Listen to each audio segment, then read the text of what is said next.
Мы помним ветеранов, всегда стараемся им помогать. Благодарность Алихану Албакову за безупречную службу в рядах органов внутренних дел выразил руководитель министерства Михаил Коробкин. Предприятие должно было обеспечить более 800 рабочих мест. Однако сегодня здесь пусто, не слышно, как работают швейные машины. О том, что когда-то здесь выпускали продукцию, напоминает разве что вот этот кусок материала. Почему в регионе простаивают стратегически важные предприятия? В чем причина гибели производства, которое должно было брендировать ингушскую продукцию? Нелегальную сим-карту все-таки удалось приобрести. Без никаких заявлений, оформлений, анкет. За 2 минуты становишься клиентом МТС. Сим-карта без паспорта может обойтись очень дорого. Дело не в цене, а в последствиях. О том, как борется с серыми сим-картами Роскомнадзор, расскажем в выпуске. От нашего театра вашему. Передача эстафеты состоялась накануне в Грозном. Ингушские артисты на сцене театра Лермонтова дают 2 стрелы.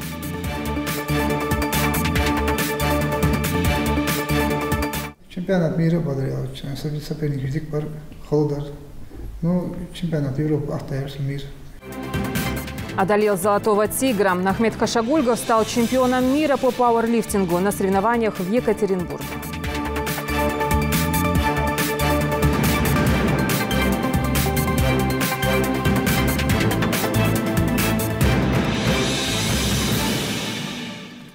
Это новости 24. Добрый вечер. В Москве продолжается агропромышленная выставка «Золотая осень». Это масштабная площадка, где регионы России могут показать свои достижения в области сельского хозяйства и наладить деловые связи. В числе участников традиционно с 2012 года и Ингушетия. Наша республика представила продукцию 80 наименований. В этом году главный тематический вектор – устойчивое развитие сельских территорий. Сегодня уже 3-й день форума. Ингушская экспозиция в Москве представила, напомню, 80 наименований. Это как крупнейшие производители сад-гигант Ингушетия, Челуки, агрокомплекс Сунжа, так и предприятия, набирающие мощности. Абанхи, Умка, Губнектар и многие другие. Ассортимент отражает основные тенденции развития агропромышленной отрасли региона. Речь в первую очередь идет об ингушском меде, минеральной воде и фруктах. В программе этого дня дискуссионные площадки, конференции, деловые встречи, мастер-классы, дегустации, а также награждение победителей. Прийти сегодня не мог, поскольку проведение вот таких ярмарок – это добрые традиции. И я с удовольствием осмотрел стенд в Республике Ингушетия и вижу, что с каждым годом вот эта ярмарка становится более насыщенной. И очень рад тем успехам, которые демонстрируют аграрии нашей республики. Я вижу тут много ассортимента продукции, ассортимент довольно солидный. И с каждым годом, соответственно, наша агропромышленный комплекс республики показывает тенденции роста в своем развитии. Впечатления только самые положительные, самые хорошие. У вас один из самых больших стендов северокавказских, очень серьезно представлены.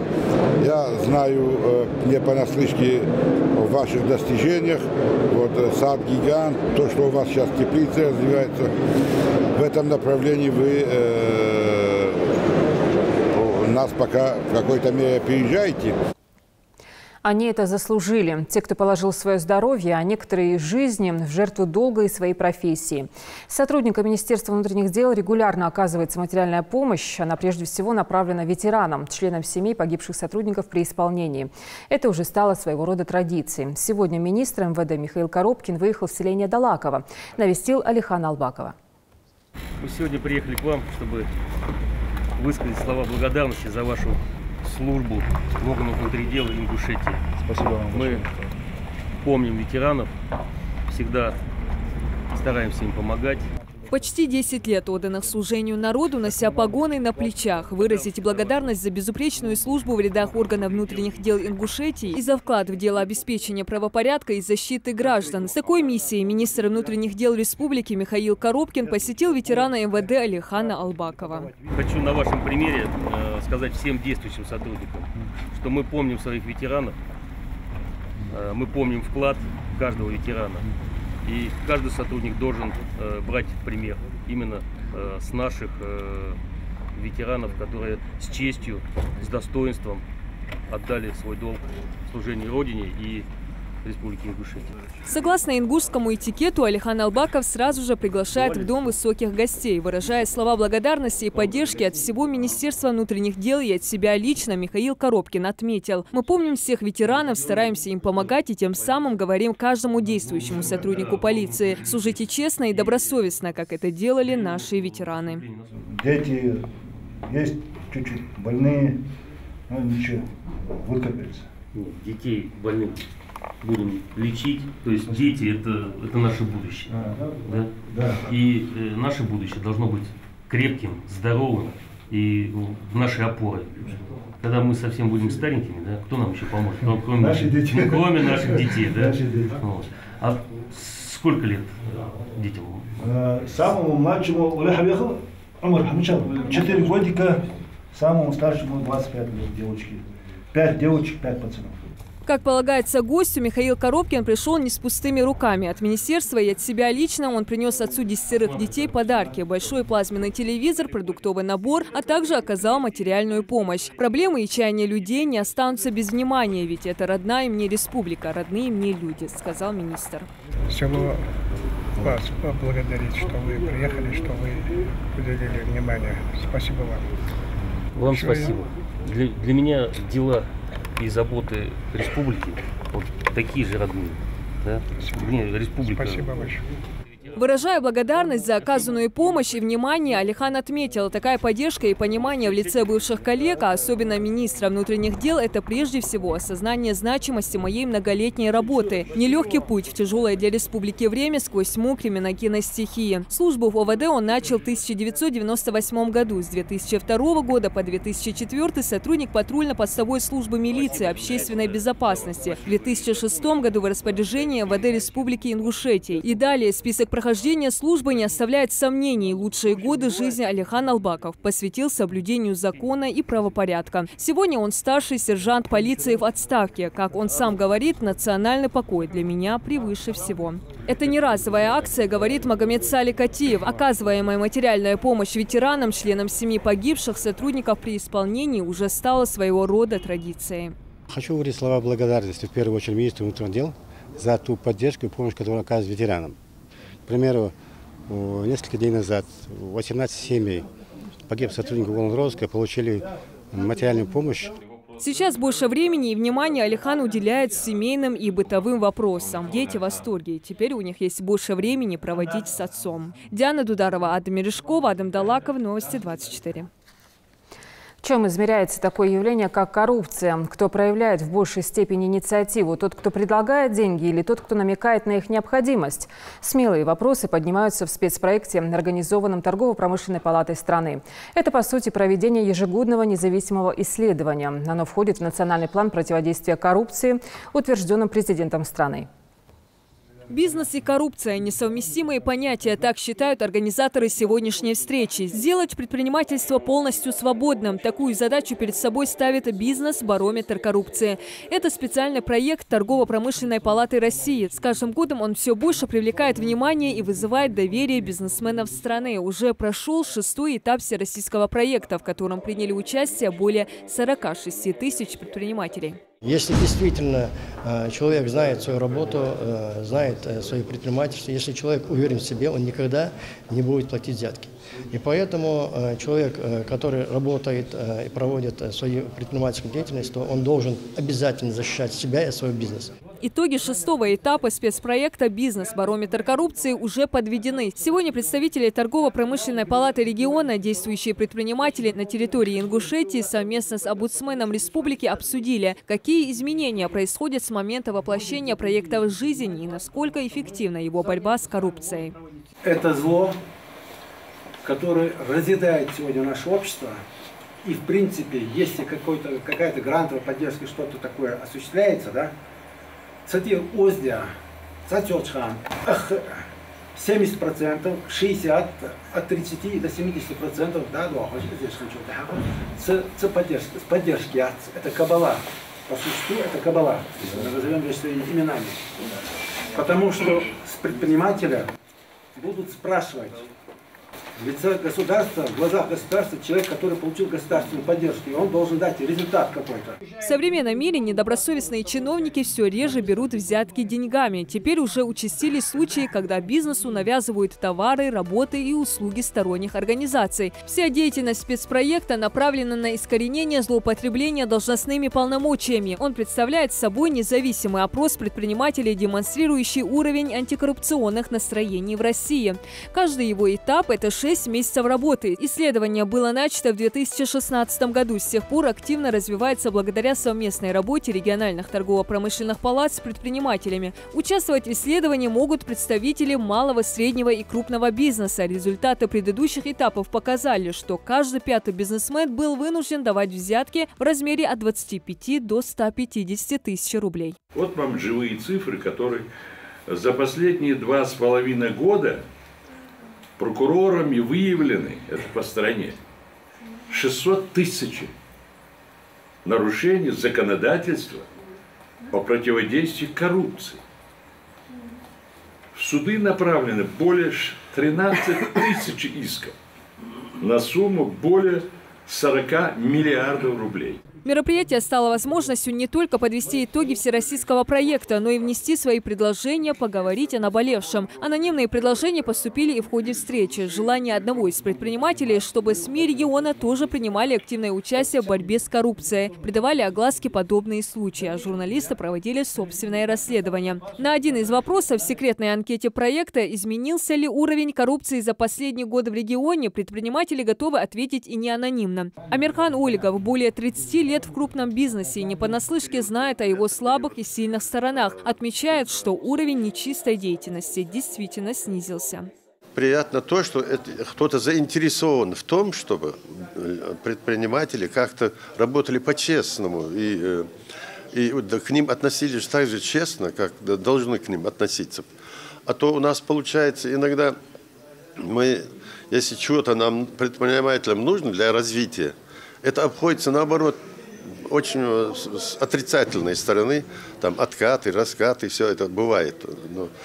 Но мне кажется, в нашей республике последние 2-3-4 года, наоборот, коррупция снизилась намного. Я по своему опыту говорю. В торгово-промышленной палате полагают, что исследование показывает эффективность антикоррупционной политики. Если же в рамках 5-го этапа каждый 4-й не мог оценить уровень коррупции, то сейчас таких стало менее 20% от количества опрошенных. Таким образом, бизнес активно обращает внимание на важность государственного проекта. Диана Дударова, Адам Далаков, Новости 24. В Ингушетии в рамках ФЦП были запущены ряд промышленных объектов. Швейное объединение, комбинат детского питания и картонажная фабрика. Все эти предприятия должны были обеспечить жителей рабочими местами, а регион – качественной продукцией. Однако в последнее время эти объекты простаивают. Что происходит и возможно ли реанимирование, проверила Рина Цычуева. По проекту это один из самых крупных промышленных объектов в Ингушетии. Предприятие должно было сделать республику столицей швейного дела. Именно для этих целей было закуплено сырье и необходимые материалы. Инвесторы озвучили планы на ближайшие 10 лет. Так, на фабрике должны были отшивать изделия для школьников, рабочего класса, верхнюю и повседневную одежду. Швейное объединение в Ингушетии официально запустили в апреле 2017 года. Объект построили в рамках реализации федеральной целевой программы. Предприятие должно было обеспечить более 800 рабочих мест. Однако сегодня здесь пусто, не слышно, как работают швейные машины. О том, что когда-то здесь выпускали продукцию, напоминает разве что вот этот кусок материала.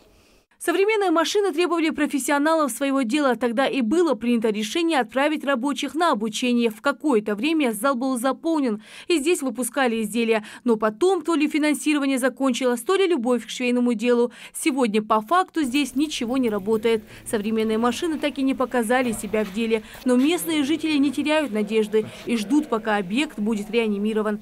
Объект простаивает. Юртышнаха мотигиш холчо аппарат ухугер.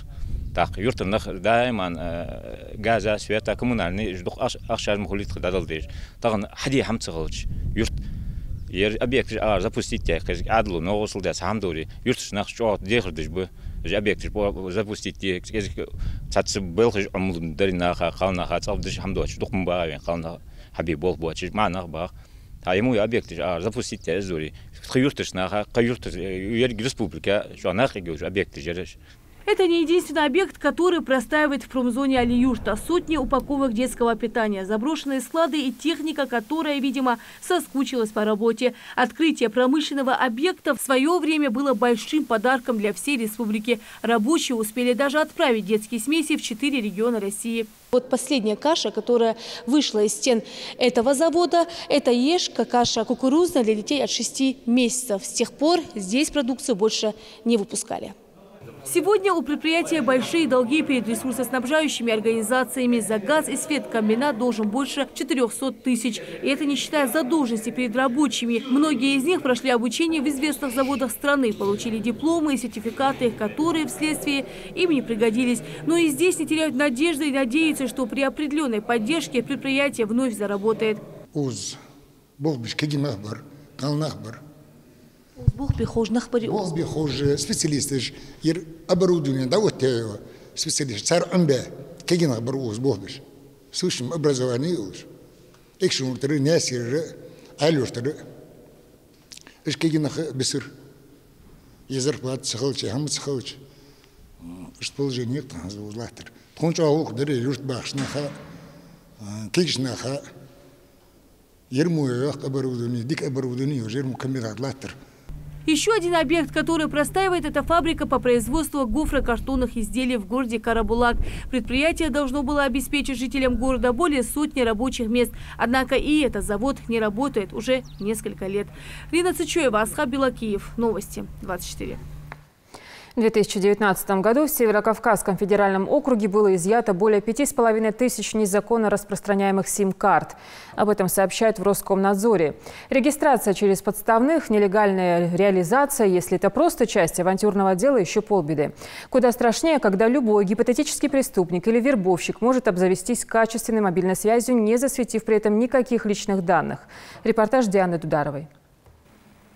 В современном мире трудно найти человека, не знающего, что такое сим-карта. Этот хрупкий, на первый взгляд, кусочек пластика многофункционален и является ключом ко многим услугам. С его помощью можно осуществлять не только звонки и отправлять СМС-послания, но и пользоваться банковскими сервисами, участвовать в различных акциях, создавать личные аккаунты в социальных сетях. Если же изначально их можно было приобретать только в офисах мобильных операторов, то сейчас рынок умных карт значительно расширился. На каждом углу встречаются магазины, предоставляющие сим-карты различных операторов. Однако сим-карты стали достаточно прибыльным бизнесом для любителей легкой наживы, где нелегальное дело можно раскрутить в короткие сроки. Долгие годы власти страны ведут борьбу с дилерами, которые занимаются незаконной перепродажей и оформлением сим-карт на чужие паспортные данные. Известно, что их число по меньшей мере составляет более 7 миллионов в стране. За последний год по итогам совместной работы Роскомнадзора с МВД России на территории СКФО изъято около 6 тысяч незаконно распространяемых карт. Не стало исключением и Ингушетия. В 2019 году их гораздо меньше. На сегодняшнее число их мероприятий проведено около 10. Ну и выявлено где-то 4 или 5 лиц. 4 лица, которые допускали нарушения в данной области, реализовывали сим-карты незаконные, без составления договора или без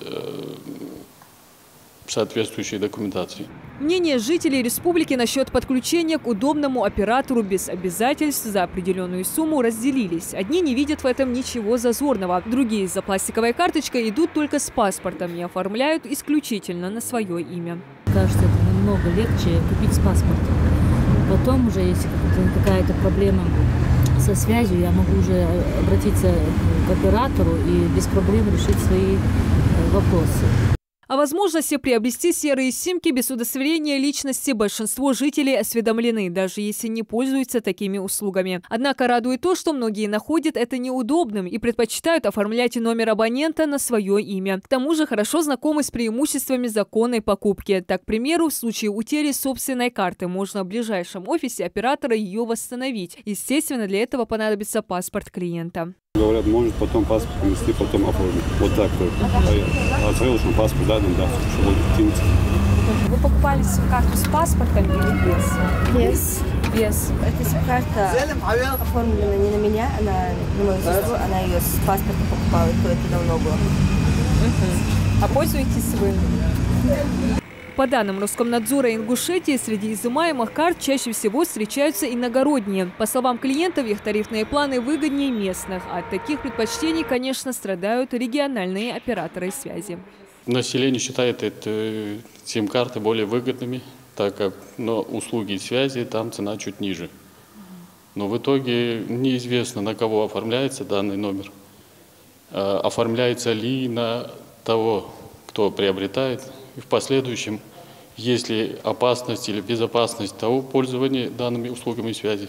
Количество незаконной перепродажи сим-карт по данным Роскомнадзора с каждым разом сокращается. И все-таки, несмотря на ежегодные изъятия и штрафные санкции, некоторые дилеры продолжают реализовывать их без заключения договоров и предоставления паспортных данных. Один из таких случаев удалось зафиксировать и нашей съемочной группе. У меня нет паспорта.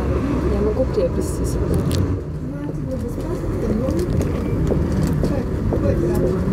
МТС есть? Сколько стоит? Есть тарифы, 600 минут и безлимитный интернет. На соцсайте, так Ну тогда давайте тариф еще. 200 рублей вы сказали. А это какой регион? Местный, да? Хорошо. Да, вот деньги, 200 рублей. Нелегальную сим-карту все-таки удалось приобрести. Без никаких заявлений, оформлений, анкет. За 2 минуты становишься клиентом МТС. Быстро, удобно, но стоит помнить, на какие риски вы идете, приобретая ее без паспорта. Это невозможность подключить или отключить ненужные услуги, изменить тариф. Каждый день со счета абонента могут списываться небольшие суммы, которые сложно заметить, а также при привязке номера абонента к кабинету банка. Есть большая вероятность взлома личного счета и хищения всего средств. Так, по статистике Центра мониторинга и реагирования на компьютерные атаки, в прошлом году мошенники с карт россиян украли более 960 миллионов рублей. Власти страны предупреждают, что незаконное приобретение и продажа сим-карт угрожают и национальной безопасности, препятствуют проведению более качественной оперативно-розыскной деятельности. Ведь ими могут воспользоваться не только мошенники для хищения средств граждан, но и преступные организации. Диана Дударова, Магомед Белакиев, Новости 24. Воздействует словом религии и здравым рассудком. Представители духовенства встретились со студентами Назрановского политехнического колледжа. Цель – духовно-нравственное воспитание молодежи. Репортаж Светланы Томовой.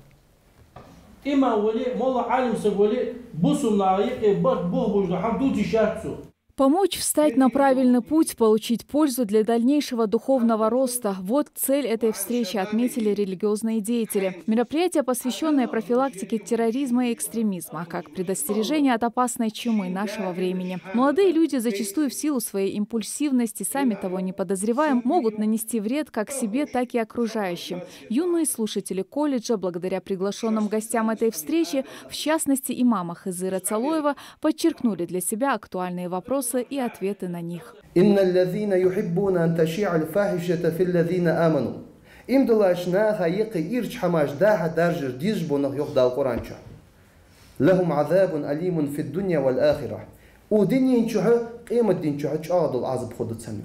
Духовно-нравственное воспитание как площадка для старта в светлое будущее. Приобретенные знания в разных сферах науки, ответственность и добросовестное отношение к своей работе позволят молодым людям как минимум избежать губительной среды. Время, которое тратит педагог на ваше обучение, является благодатью от Всевышнего, сказал Хызыр Салоев.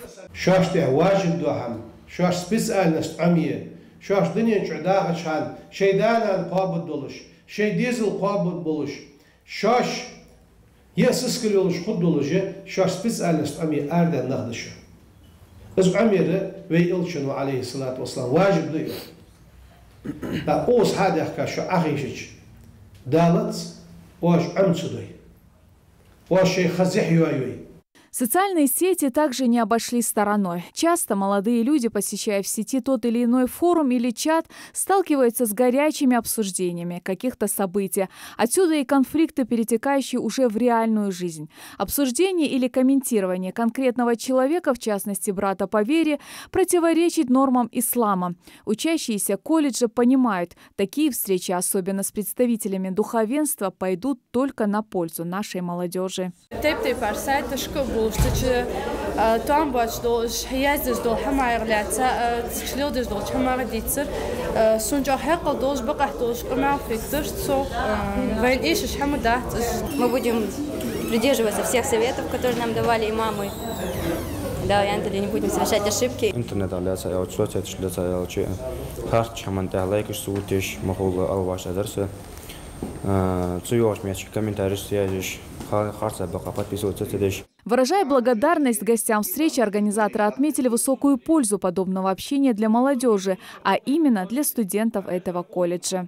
В свою очередь говорили с обучающимися о том, что, как себя вести, как должен каждый вести себя на учебе, на улице, среди людей, по отношению к родителям. Естественно, и в какой-то части затрагивались стороны и терроризма. Если мы будем следовать законам морали, этики, духовно-нравственного воспитания, то, естественно, будет у нас все хорошо.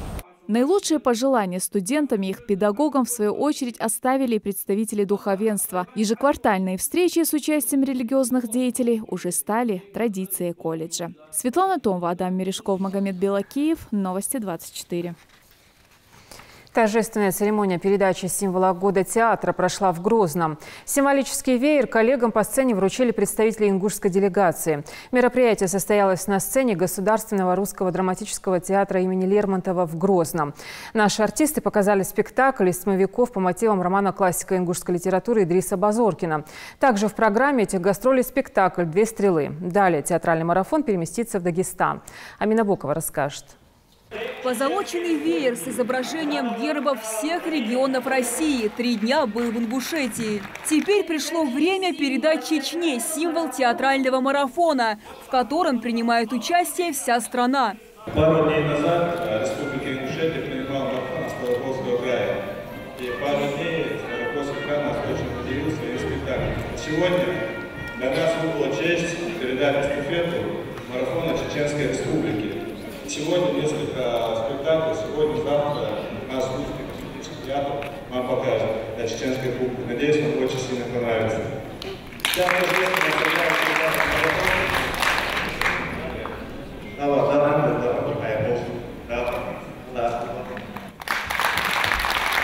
Статуэтку принимает руководитель Союза театральных деятелей Чеченской Республики Хава Ахмадова. Для меня большая честь принять символ марафона театрального, который по всей России с января, с начала года, по всей России идет и радует любителей театра, участников постановок.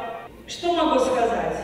Чеченцы, ингуши, тувинцы, дагестанцы, в принципе, россияне с честью этот год театра несут, празднуют и прославляют. Да здравствует театр! После завершения церемонии передачи эстафеты в зале гаснет свет.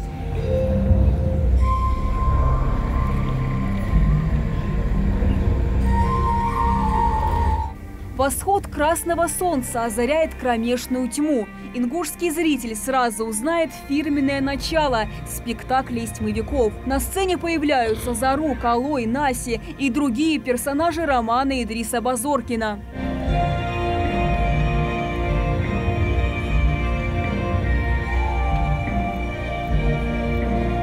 В В театре имени Лермонтова настоящий аншлаг. Билеты на премьеру театрального марафона с участием ингушских артистов раскупили за несколько дней. Самый большой спрос оказался на мюзикл из «7 веков».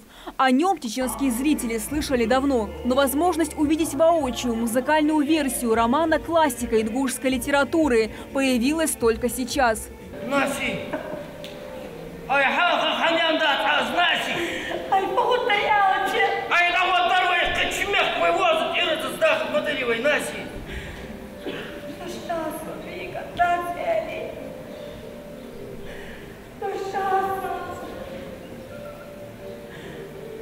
Я советую всем тем, кто будет приходить в этот театр, чтобы они непременно посмотрели «Из 7 веков» этот спектакль.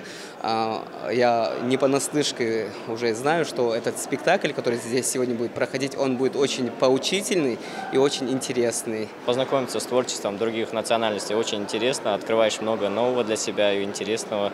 Узнать о традициях и обычаях другого народа всегда познавательно.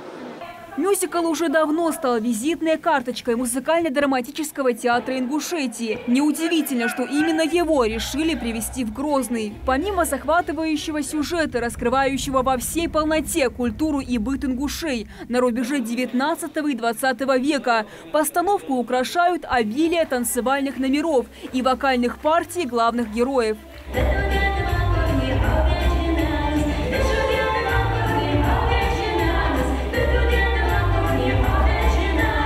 Зрители щедры на овации. Аплодисменты слышны практически после каждой сцены.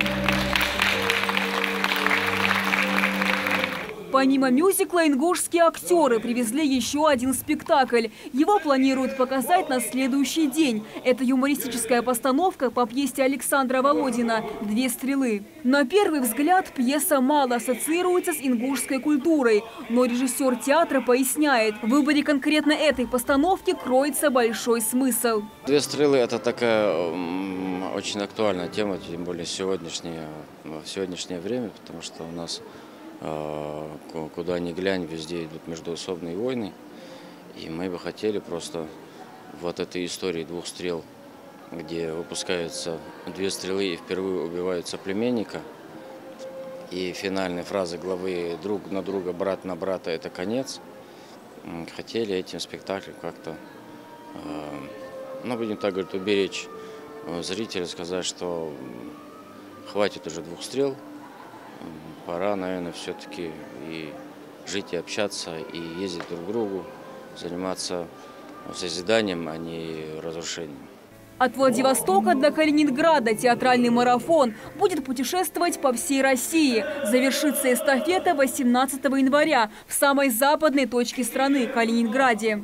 Вообще потрясающий марафон проходит по стране в год театра, дает возможность всем республикам, регионам побывать друг у друга в гостях, сыграть и показать свое творчество, свои театры.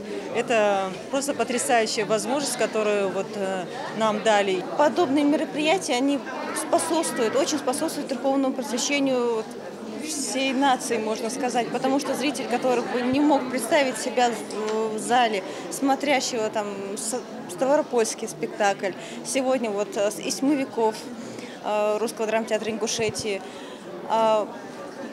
сегодня они имеют спокойно возможность прийти, приобрести билет по минимальным ценам и насладиться спектаклем и творчеством известных актеров.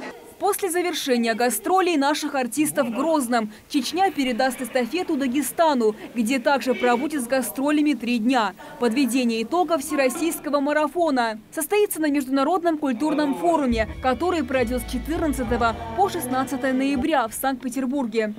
Амина Бокова, Магомед Белакиев, Новости 24. Ахмед Хашагульгов стал золотым призером чемпионата мира по пауэрлифтингу в Екатеринбурге. Это самый крупный фестиваль силовых видов спорта. Мультитурнир «Золотой тигр-18». Весе до 90 килограммов нашему силачу не оказалось равных. О победе и о том, что помогает ему держать себя в такой физической форме, расскажет наш корреспондент. Будучи просто любителем, Ахмед Хашагульгов занимался в тренажерном зале, желая вести здоровый образ жизни. О спортивной карьере он и не задумывался, но после определенных успехов и 3-летнего опыта его назначили тренером по пауэрлифтингу. Позже Адам получил предложение выступить на окружных соревнованиях. Так и начался его путь к победному пьедесталу. Теперь уже Ахмед Хашагульгов – призер чемпионата мира по пауэрлифтингу.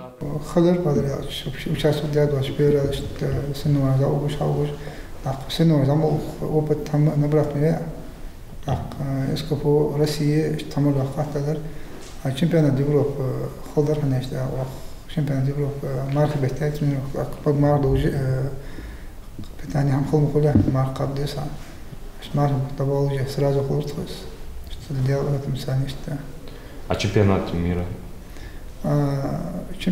подряд соперник ведик бар холдар. Ну, чемпионат Европы, автоярский мир, да. Питание нормальное уж. Чемпионат Европы, холоер. На первенстве планеты Ахмед побил собственный рекорд, подняв штангу в 275 килограммов, и при этом его собственный вес 82 килограмма. Если сравнивать этот результат с самым крупным земноводным, хобот слона выдерживает нагрузку в 200-250 килограммов, имея массу в 5 тонн. Такой результат Ахмеду дался благодаря усердным тренировкам. 30 лет يعرضني كا تودو حدا يداخ وزال حتى مش دا لوك كبيش ثاني يداخ مش تعم سرازع يوقف سياج بده هواجو. К тренировкам Ахмед относится особенно серьезно. Работая с железом, есть большая вероятность повредить мышцы. Чтобы не прийти к такому исходу, ему приходится ходить в зал, чередуя день. Так за сутки при правильном питании мышцы восстанавливаются. Но участвовать в чемпионате, имея подготовку, недостаточно. Для поездок на соревнования, покупки специального питания спортсмен нуждался в финансовой помощи, которую взял на себя его спонсор Магомед Хашагульгов. Чемпионат мира лучше, что настроил жуарс в Европе, Скотланд, ассоциация. Акшн сахмат сахалдар, что спонсор шигр, что акшн что дало чемпионат мира мизан, что новос для вахама, сох, что возможно варсич. Ахмед Хашагульгов принес своему клубу «Чемпион» еще один трофей – «Золотой тигр». ФОК поселения Яндери функционирует уже 3 года. И за этот малый срок они показывают хорошие результаты практически во всех силовых и боевых видах спорта. Очень довольны его результатом. Хотим, чтобы поддержка спорта была больше, чтобы спонсирование было. Сегодня, на данный момент, у нас есть очень хорошие кадры, которых нужно развивать, которых нужно поддерживать. Они, думаю, что будут представлять нашу республику и в Россию в целом на чемпионате мира, как мы сегодня видели, и как наш спортсмен завоевал 1-е место. Ахмед и не собирается останавливаться на достигнутом результате. По его словам, он вошел в азарт и будет участвовать во всевозможных соревнованиях, бить личные рекорды и рекорды своих оппонентов. Хава Султыгова, Адам Гулоев, Мейрбек Миржоев, Новости 24. Уже завтра в рамках вечера профессионального бокса на ринг должны выйти наши земляки Али Измайлов и Иса Чиниев. Отметим, что для Измайлова это 2-й бой на профессиональной арене, а для Чиниева возможность вернуться в титульную гонку. О подготовке спортсменов и их соперниках в репортаже Тамерлана Хамхоева. На турнире ЛНК Fight Night 13 в Латвии Иса Чиниев и Али Измайлов проведут свои очередные поединки в рамках вечера профессионального бокса. Своим примером эти ребята доказывают, что готовы выступать не только при поддержке родной публики. Соперником Али Измайлова станет Дмитрий Сухоцкий. В его активе 23 победы при 7 поражениях. Профессиональный рекорд нашего бойца составляет 1 победу при 1 поединке. Поэтому бой с таким опытным оппонентом очень хорошо повлияет на Али Измайлова.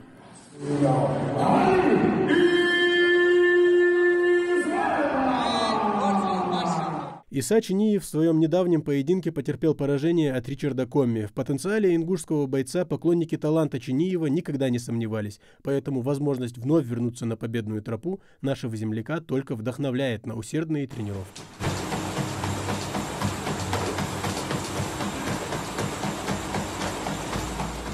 Соперником Исы Чиниева станет Павел Маликов с 15 победами и 1 поражением в активе. На счету Исы Чиниева 13 побед. Бой обещает быть очень интересным.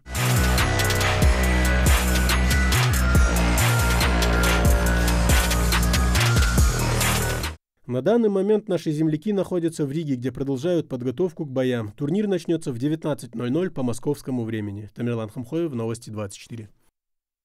Сейчас анонс. В эфире национального телеканала смотрите еженедельную информационную программу «Новости с КФО» с Зелимханом Калоевым. Итак, завтра в 21:00 вы увидите.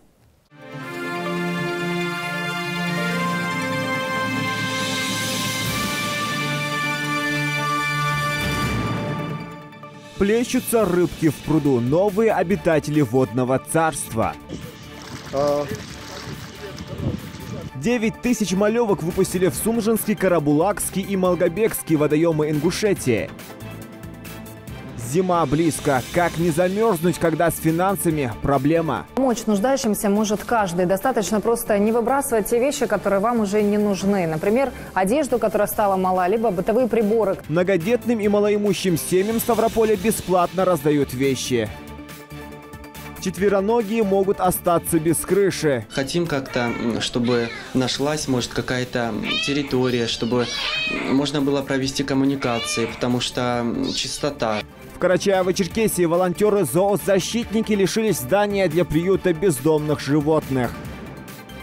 Эстафету приняли, эстафету передали. Позолоченный веер – символ театрального марафона. Ингуши, тувинцы, дагестанцы, в принципе, россияне с честью этот год театра несут. Лучшие спектакли для ценителей искусства. Больше полувека изучать историю родного города. Каждый шаг, каждый метр этой земли, оно дышит историей. Здесь нельзя так пройти мимо ни одного объекта. Инженер Гусейн Бала Гусейнов полвека пишет летопись Дербента. Об этом и не только расскажут новости Северного Кавказа.